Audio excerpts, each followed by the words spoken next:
In reflecting on Jimmy Neutron, I will firmly plant my feet on the hill that there aren't very many characters who shined quite as bright as Libby did. I mean, don't get me wrong, Sheen was random, silly, and could definitely grab the spotlight. Hugh was happy-go-lucky and always sending a positive message, for the most part. But I mean, Libby was a straight-up queen, and I mean that literally.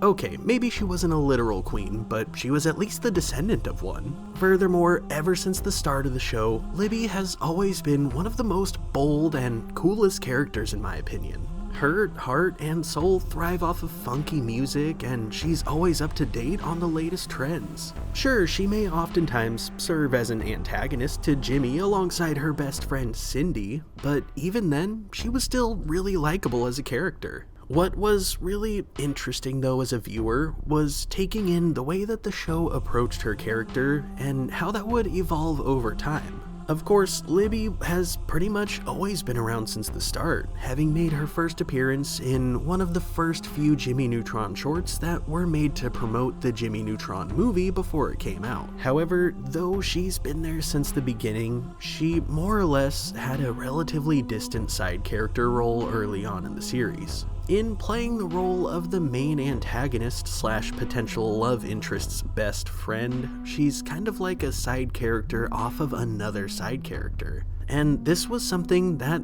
was always frustrating to see early on, if I'm being honest.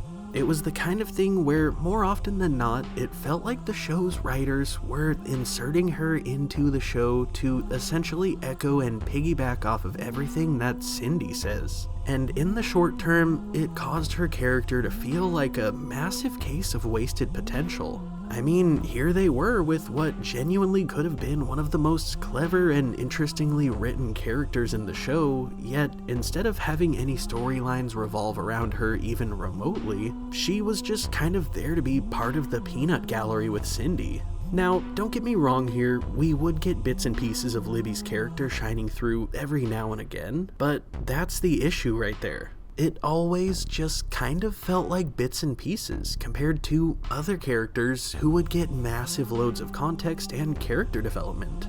To be fair, I always appreciated that she was there, regardless of if she was front and center or not, because she's one of the essential parts of this show that really makes it shine.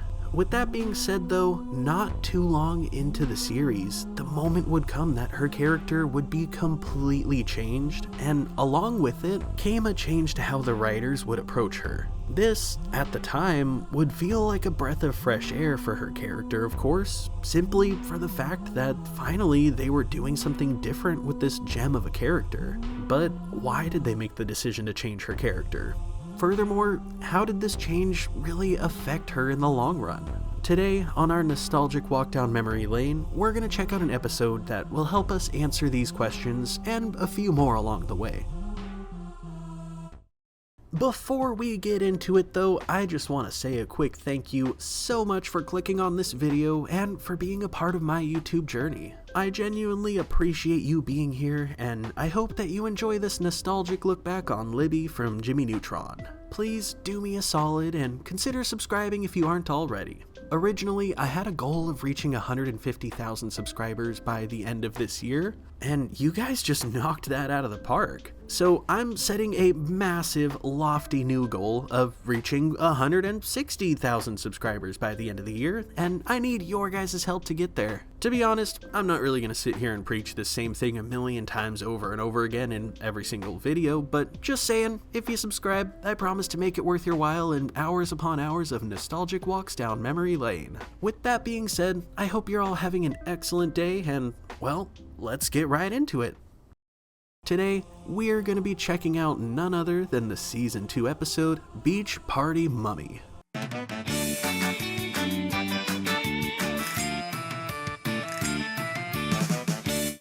This episode starts out in Jimmy's lab, where we see him doing an experiment with Carl and Sheen. We find out that Carl's pet goldfish Swimmy had passed away, and that Jimmy was trying out an invention to hopefully bring it back to life. But sadly, it doesn't seem to be working. Sorry, Carl. I couldn't bring your goldfish back to life. Goodbye, Swimmy. I'll miss you, boy. Why must the good die young? Considering that the invention didn't work, Jimmy goes to put it in the failed experiments file, aka the garbage can, but Carl stops him, asking if maybe he can have it as a souvenir to remember his pet fish by. The smooth, cold texture reminds me of Swimmy. Aw, sure, Carl. I feel your pain, brother. So you gonna stop swimming, or freeze him, or flush him down the toilet? Shane! Jimmy walks his friends out of the lab, hoping to take Carl's mind off of his dearly departed fish. As soon as they leave the lab, though, we see that Swimmy's eye pops open, indicating that the experiment was actually a success after all. Outside, we see the boys walking down the street as Sheen gently and calmly explains the circle of life to Carl. That is, until he gets to the super exciting part where Ultralord is the one thing that breaks the circle of life because nothing can destroy him. Jimmy and Carl disregard him as the two keep going. School will get your mind off, Swimmy. I know. I'll feel better as soon as I see Miss Foul's sweet, smiling face. Today we will watch part 1 of Ken Burns' 97-hour documentary on the history of mummies. Yawn. I'd rather chew off my own foot. No, I want to check this out. My family tree goes back to Egypt. Mummies are cool. Miss Fowl puts in the tape and Butch hits the light, while the class prepares to sit through this documentary. Jimmy, though, is bored at the idea of watching videos about mummies. He says that he would much rather see some real-life mummies. As the movie starts, we see this happen. Today I moved a 1-ton boulder across the broiling desert sands. Then I had lunch. Then they cut my tongue out. What am I doing sitting here? I'm a science genius. Who's up for a quick trip to Egypt? What could be more boring than going with you to Egypt? Tonight it is my turn to tell stories around the fire. This will be difficult without my tongue. Let's roll. We see the kids sneak out of the classroom as Jimmy tells them to meet him behind the school while he goes home to get his hover car. As the kids head out of the school, however, they find themselves in a bit of a sticky situation, face to face with Principal Willoughby, who's wondering what they're doing. We're on our way to the school tanning salon. The school tanning salon? Well, have fun! Oh, and don't fall asleep. I did once, and I ended up looking like a big old lobster. I swear, I was like, melt up some butter and break out the shell crackers. Just toasted. Quick thinking, Sheen. Yeah, well, you know what they say. Lies are just friends you haven't met yet. After that, we cut to the kids outside waiting for Jimmy, who arrives in his hover car just as planned. They all climb aboard, and as they begin to depart, Libby starts telling her friends about how she's actually related to Cleopatra, which seems to kind of rub Cindy the wrong way as she rolls her eyes over the fact that she's heard this story 10 million times. I'm related to the guy that invented baseball. What? Wow! Really? Oh, wait, did I say baseball? I meant spray on eyebrows. Jimmy takes off, and just like that, they all leave the school, and even the continent, en route to Egypt. As the friends fly through the sky and over the ocean, both Cindy and Libby go on about how they're worried that this adventure will be a bust, just like every other time Jimmy has tried to take them anywhere. This is going to be a great adventure. We're going to find the lost tomb of Queen Hazabataslavia. Sometime later, we see Jimmy coming in for a landing in the sprawling dunes of sand as far as the eyes can see. He excitedly hops out, intrigued by the land's history. However, Cindy and Libby are ultimately not impressed and are upset by the lack of shopping malls and, well, anything that they see as exciting to do. Meanwhile, Sheen really just needs to go pee, and Carl is still really depressed about the passing of his pet fish, as he feels like Swimmy would love it in this dry, hot desert. Don't worry, guys. I'll be locating the lost tomb in no time. Quicker than you can see. Tutankhamun.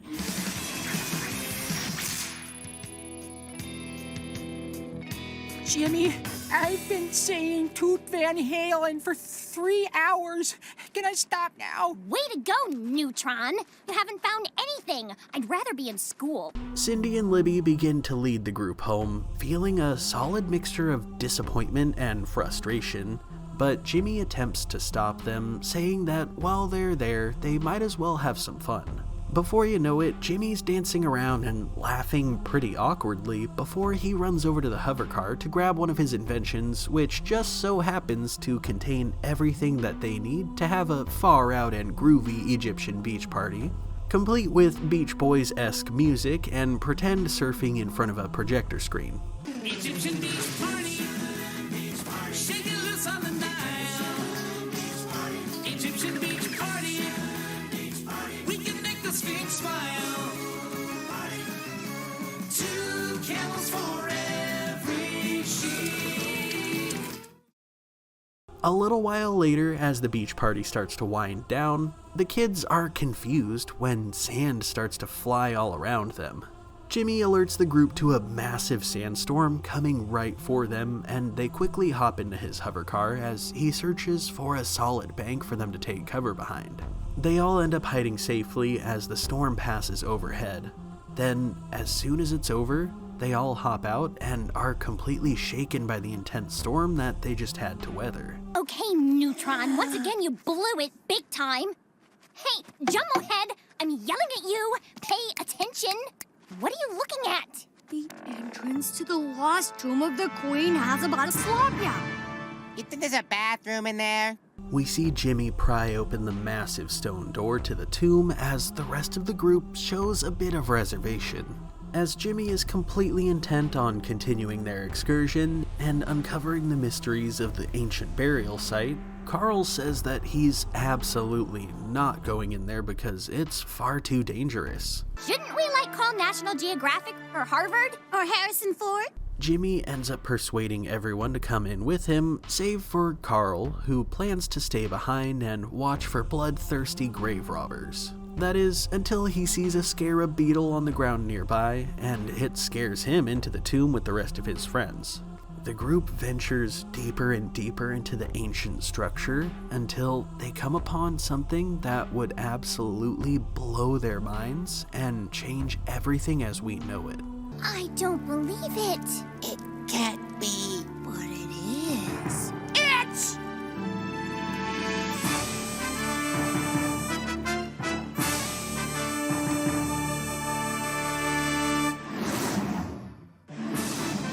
It's Queen Hazabadaslavia. Smoke it! I'd be her king in a Retroville minute. Libby is just taken back by the idea that she's standing in the burial ground of one of her ancestors.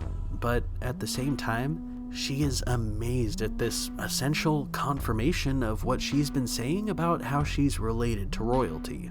As everyone takes the time to just kind of take everything in, Carl stumbles upon a wall of hieroglyphics that Sheen says that he's completely qualified to read, considering that he's seen this in Ultralord versus the mutant pus-spitting mummy before. The queen flew on the wings of an eagle. She had a VCR but wanted a DVD, and the god sent munchkins to hypnotize her water skis. So she took her peanut butter sandwich for a walk.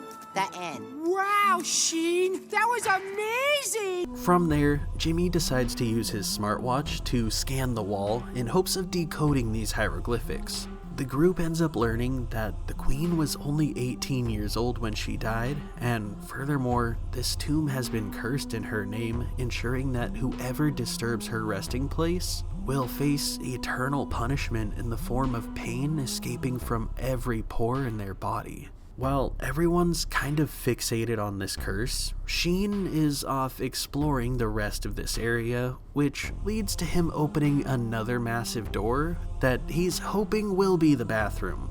However, he's bummed to find out that it's just one of the many big empty rooms built into this maze of a burial chamber in an effort to confuse any grave robbers into wandering its corridors aimlessly for days on end. Guys, I'm kind of tired. Can we take a nap? A nap? Come on, Carl. Why don't we burp you and change your diaper while we're at it? Hey, where's Carl? Help! Oh, man, this is hard. And those mimes make it look so easy. As the group struggles to find a way into the mysterious hidden corridor that Carl is trapped in, he's on the other side of the wall in a full-blown hysterical panic as snakes start to flood the room and make their way towards him. As all of this is going on, we cut back over to the school where we see Principal Willoughby in his office doing some aerobics when he comes to a little too late realization. Do I feel the burn? Come on. Oh, yeah. Wait a minute. Come on. We don't have a tanning salon. Stretching as far as the eye could see. Miss Fowler, some of your students have gone AWOL. I'm going to get to the bottom of this if it takes me the rest of... Sand and more sand. So much sand you really wouldn't believe it. Back in Egypt, Jimmy looks around the room for anything that could help them when he comes across some spice jars. He uses his scientific prowess to concoct a plan to ignite the spices inside and blow up the wall to get to Carl. Thankfully, his plan ends up working right in the nick of time when the snakes were mere seconds away from biting Carl. This field trip, it's over. How are you gonna get us out of here, Mr. Tour Guide? We don't want to get out of here. Okay, Jimmy's lost it. I elect myself leader. Everybody start crying and yelling. No, guys, look. The Queen's burial chamber. Get ready to see a real live mummy. As they approach the Queen's sarcophagus, Jimmy explains the ancient Egyptian beliefs of the afterlife to his friends. He tells them that they would preserve their bodies and bury themselves with all of their belongings and riches in hopes of bringing them to the afterlife. Jimmy and his friends are just fascinated by this concept, except for Carl, who's absolutely terrified. He ends up coming face to face with an actual mummified guard of the Queen, which is enough to escalate him into full-blown hysteria. Carl bumps into Jimmy on accident, which makes his torch fall to the ground and go out, leaving them in the complete darkness. Shh, stand still. I'll find my torch. Ow! That's not your torch. Sorry. Hey, Jimmy, I still got your electro-life thingy that makes a light. As Carl stands there proudly holding Jimmy's device up in the air, it begins to target the mummies who are propped up nearby. Thankfully, Jimmy finds his torch and is able to get the flame blazing again. However, he's met with complete shock and awe to learn that the mummies are staring right back at them and moving.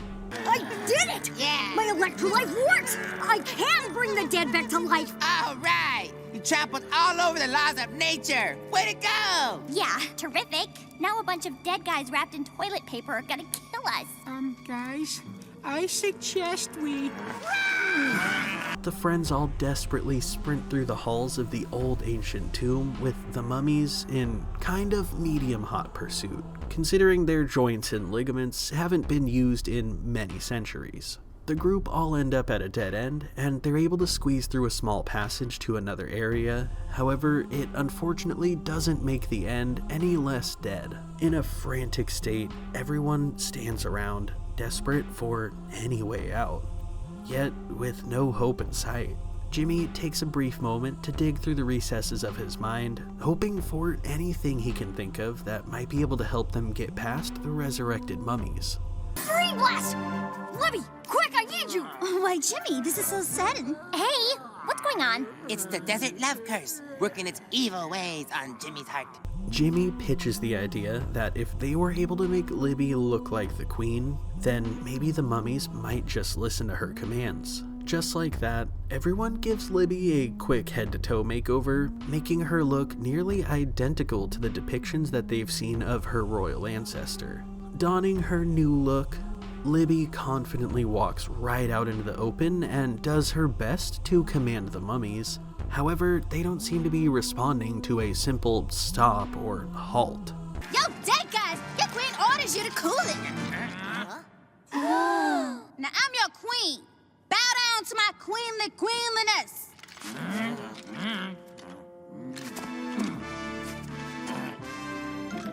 Now let me hear you say yeah. Say oh yeah. Now raise the roof and shake your booty. Jimmy cuts Libby's moment just a bit short, reminding her of the task at hand, and with that, Libby demands her royal guards to sleep for another 10 trillion years.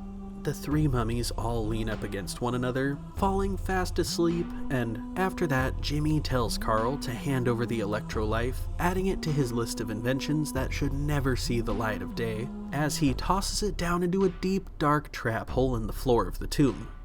From there, the friends all make their way back to the surface and to the hover car as Jimmy flies them all back to school. You know, I think I'm down with this new look. I'm gonna keep it. So do we have to address you as Queen Libby from now on? No! Your mighty fine royal fabulousness will do. Inside the school, everyone starts to sneak their way into the classroom and past a sleeping Miss Fowl and Principal Willoughby, but Carl decides just to run into the classroom right behind them and yell for Miss Fowl, announcing that they're all back. Where have you children been? I want the truth! And I'll have none of this tanning salon business. Did I say we're going to the tanning salon? I meant, the bathroom. Oh, well, all right then. In Egypt, and Libby got to be a queen, and mummies chased us, and we discovered a lost tomb. As the episode comes to an end, we see Miss Fowl upset with the kids over leaving school, yet proud of them for discovering an ancient tomb. Meanwhile, Carl comes to realize that Jimmy's device likely did work on his fish, and on that note, he just kind of sprints out of class without even waiting for the bell or anything. Well, I hate to admit it, but I guess that was a pretty cool adventure, Neutron. Oh, thanks, Cindy. But I bet the next one stinks. Well, who says I'm gonna invite you? Well, who says I'd even go? Who says I'd want you to go? I wouldn't go. I wouldn't like you to go. Swimmy, swimmy, swimmy, little swimmy, little swimmy. Man, looking back on this episode, I honestly forgot how much I loved this one. This might actually be one of my all-time favorite episodes of this series for quite a few reasons, and of course, we're gonna chat about all those reasons along the way of this analysis.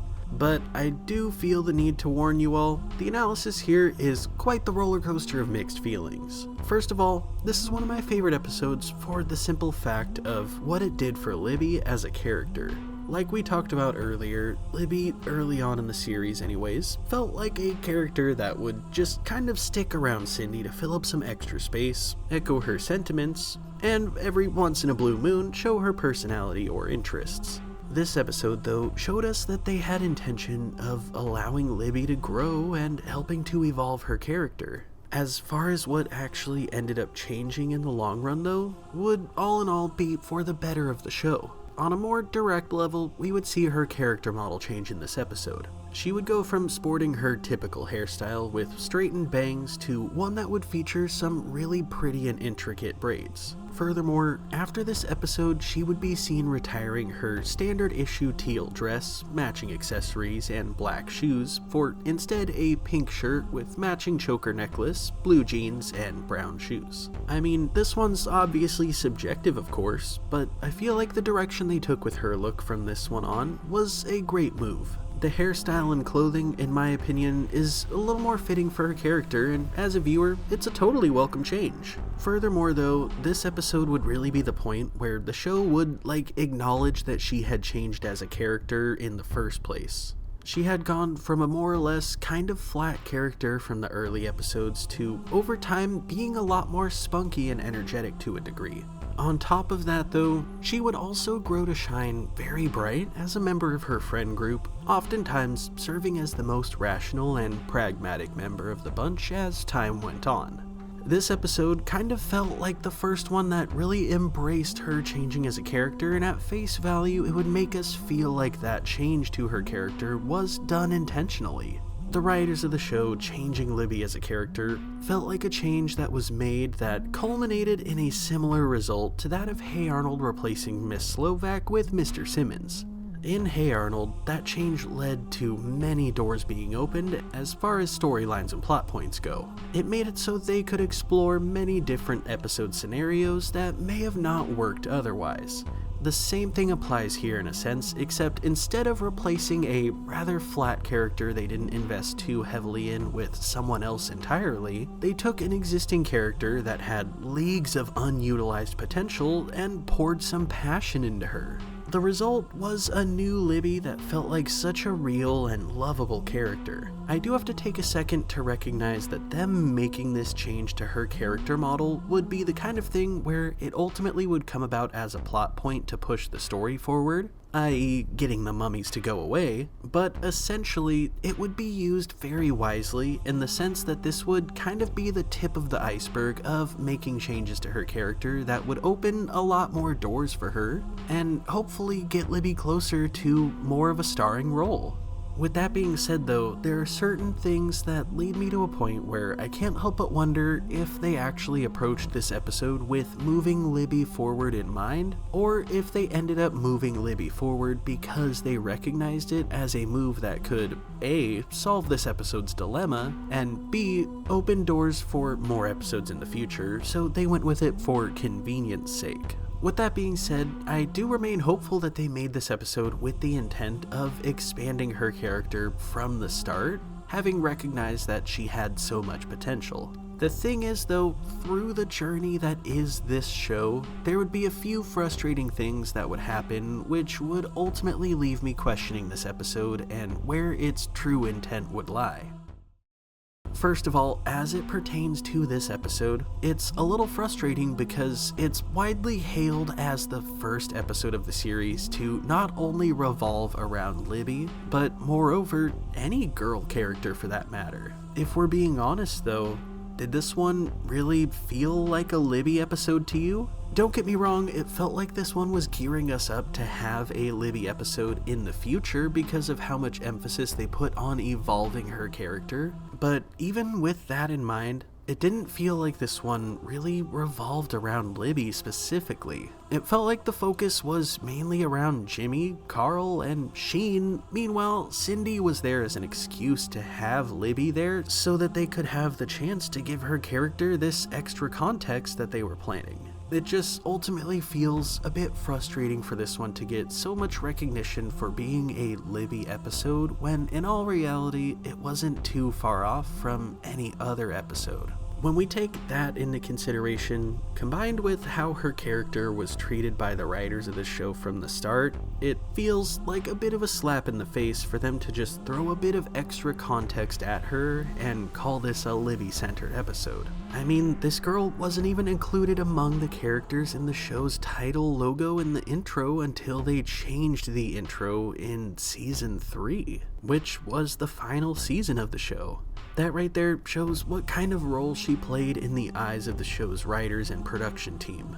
She didn't even get to be included with her friends at the end of the intro, but Cindy was. It has to be recognized that the show never really did give Libby the starring role that she deserved. We would see episodes revolving around Carl and Jimmy, or even Jimmy and Cindy. Like, Sheen even got a full-blown spin-off series just about him. However, after this one, when Libby finally did get an actual front and center starring role, it was in one single episode that paints her in a very negative light and literally has her end up becoming a dictator. In hindsight, I definitely want to commend this episode for allowing Libby some room to grow, but as a big picture, I'm still kind of bummed out that this show never really did anything more substantial with her character. Sure, they may have taken the time to bring her a bit more to the forefront of the show, give her a bit of a love interest, and eventually add her to the intro sequence for the final season, but as a viewer, I for one always was left feeling like they could have done more in utilizing Libby as a character.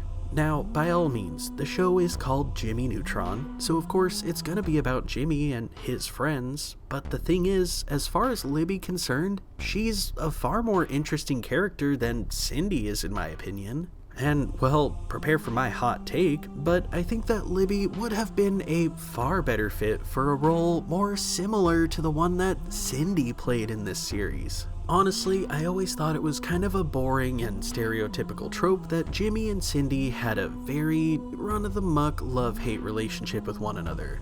I feel like Cindy fills the antagonist role perfectly, but her being the love interest for our protagonist as well was just kind of meh. As a kid, I always liked the idea of Jimmy having a thing for Libby instead, which would in turn make Cindy jealous of her own best friend because she's the one who has a thing for Jimmy. This episode kind of cemented those feelings further for me when I was a kid, having seen Libby's reaction to this. Libby, quick, I need you! Why, Jimmy, this is so sudden. I mean, come on. The chemistry between the two of them would have been far more interesting than it was between Jimmy and Cindy. However, I do have to admit that I totally recognize how cliche that would be, considering that the Fairly Odd Parents basically did that same exact thing with the whole Trixie, Timmy, and Veronica situation. But on that note, it's worth pointing out that like Cindy, both Trixie and Veronica also felt like very boring characters in comparison to our girl Libby. Now, in the process of researching for this video and putting together my case here, I found myself looking online, hoping for an interview with the show's creator, or anyone from the production team for that matter, that touched on Libby changing as a character. Unfortunately, I wouldn't find that, but I did find a few other things. First of all, I was shocked to learn about how production on this show was basically dubbed a fever dream, and there isn't really much out there about the behind the scenes of the making of Jimmy Neutron, but that's a story for another day.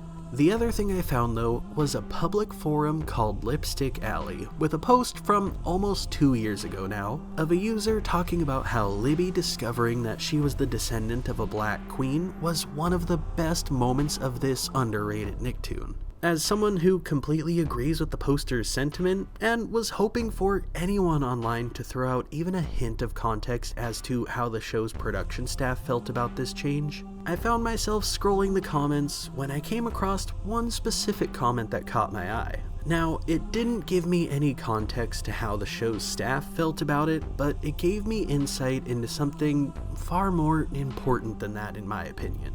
This user said, "I really appreciated Nickelodeon for this because they really didn't have to. A great way of demonstrating to black youth why knowing your history and lineage is important and eye-opening. This right here is just something that I value so much. I may not have found the specifics on how the creator of the show felt, but seeing this kind of insight coming from a point of view that I don't possess the eyes to be able to see from was something that genuinely filled my heart with so much warmth. This take is one that gave me a lot of further appreciation for this episode. The person who made this comment is 100% right. This is incredibly important, and furthermore, this episode showed us a clear-cut depiction of just how eye-opening learning about that heritage can be. This comes in the form of a truly amazing moment when Libby is trying to command the mummies, and she drops the whole stop and halt nonsense, and instead, she just talks to them like her normal self. When the mummies end up responding to her just being her true self, that right there was an extremely eye-opening moment. This was her realizing that there's a good chance she's a lot more like Queen Hazabadaslapia than she could have ever thought. If this is the kind of mannerisms that the mummies are used to seeing from their queen, as evidenced by the fact that, well, that's what convinced them that she was the queen, then this moment, I imagine, would have without a doubt been a very sweet moment full of self-validation for Libby. This told her that her natural queenliness comes from a historically valid place. She's got that aura about her, and the mummies were totally down with it. The way that Nickelodeon, and more specifically the writers of Jimmy Neutron, approached this is something that's very important, and I loved the fact that they took the time to celebrate Libby the way that they did in this episode. That's definitely another thing that genuinely makes this another one of my favorite episodes. Furthermore though, this comment made me take a bit of a second to look at Cindy's actions and her attitude in this one, specifically towards Libby. Like, for example, when Libby first brought up being related to a queen, Cindy basically rolled her eyes and sarcastically told her to tell them for the 10 millionth time. On top of that though, when it's confirmed to all of them that Libby was accurate in what she was saying, Cindy's sentiment is more or less along the lines of, "Oh great, here we go again with Queen Libby." Now, as a kid seeing this, who didn't read super far into things, it's very clear that what they're depicting is this little girl who's heard her friend say the same thing a ton of times, and at this point, she refuses her the courtesy of even pretending to be interested when she shares that bit of info with anyone new who hasn't heard it yet. But looking even a centimeter further than face value will have you realizing that, man, Cindy's take here is in pretty bad taste. It's like she can't even be excited or supportive for a second about how Libby has royalty in her family tree. On like a general human level, this is just annoying because you gotta build up your friends, man. Sometimes your friends are gonna repeat stories, especially if the group of people around the two of you is revolving. As a friend, it's your job to, at most, give a bit of wingman support in your friend telling those stories and set them up to look cool by like tossing them an alley-oop at a funny joke or something, and, well, I guess at minimum, pretend to be interested in an effort to build up your friend regardless of whether you've heard the story before or not.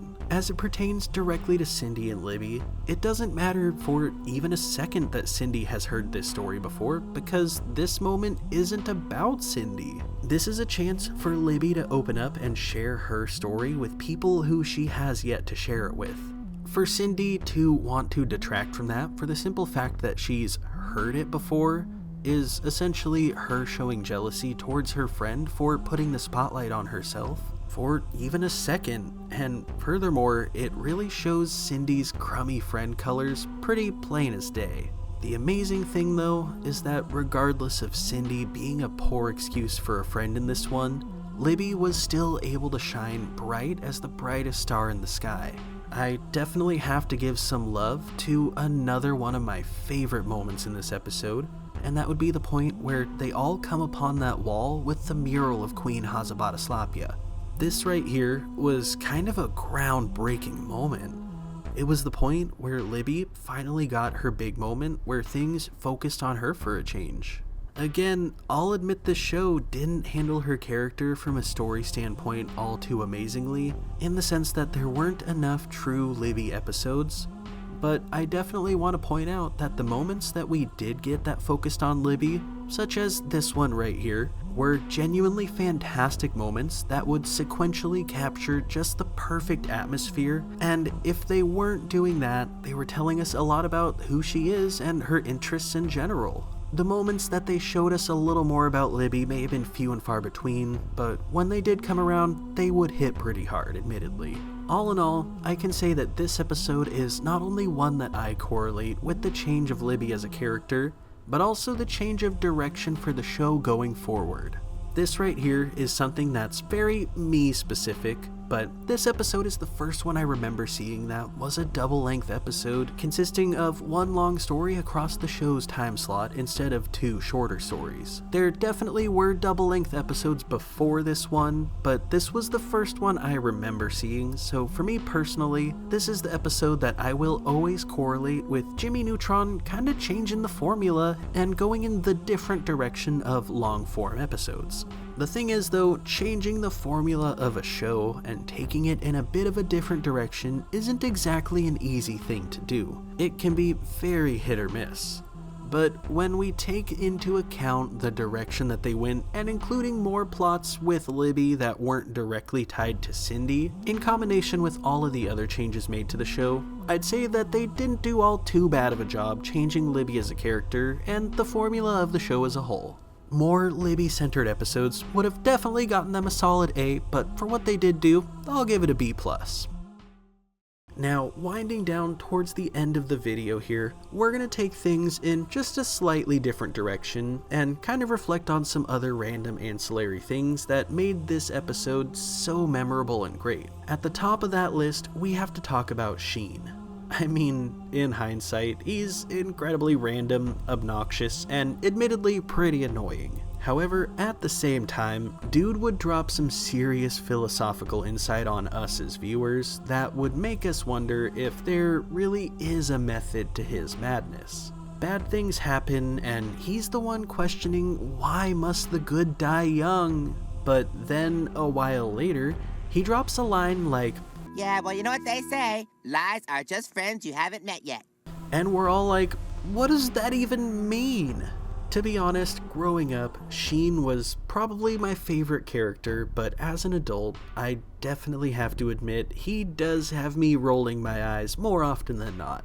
It was pretty funny though when Sheen was in the tomb and he attempted to read the hieroglyphics on the wall.